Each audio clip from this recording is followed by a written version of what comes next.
So I'm often talking to women about how to make carnivore more approachable because here's the number one thing that they say to me. How the heck do I make food for the family and still achieve my goals of eating carnivore? And it's hard. It's easy for me to say, just do it.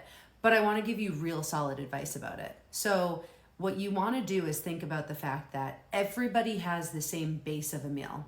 So you're all eating steak, and then the kids and your husband or partner or whoever has vegetables, rice, potatoes, whatever on the side, pasta, whatever they eat. It's also a great opportunity to start to introduce them to minimizing packaged foods and eating a little bit more like you. Oftentimes what I do is I'll serve my family steak. I'll give some like slices of cheese on the side. I'll give a vegetable, but I'll also encourage my kids to have some berries or low sugar fruits also, to get, their nutrients and fiber and things like that. Even though I don't believe that we need to all be eating fiber, I still don't need my kids to be 100% carnivore. I'm going to let them make that choice for themselves. So I always think about everybody having the same base, and then I'm able to kind of build off of that. So if I make steak for the whole family, typically I like to have something a little bit different on the plate also.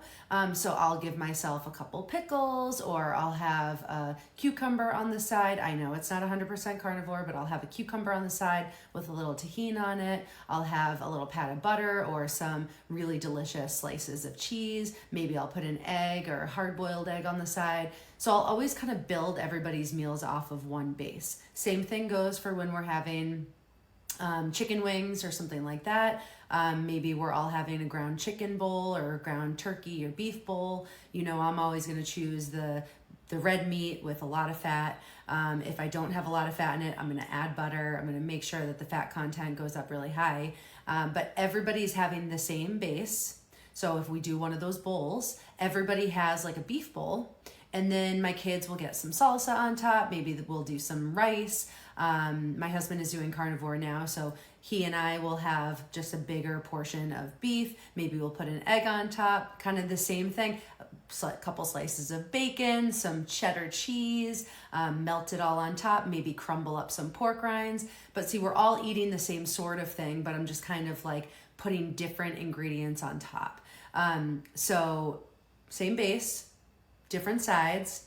It can be really easy. What I suggest is prepping at the beginning of the week, especially when you're new to this. Make yourself take 3 pounds of ground beef, fry it up in a pan, brown it up in a pan, put it in some big Tupperwares, put it in the fridge.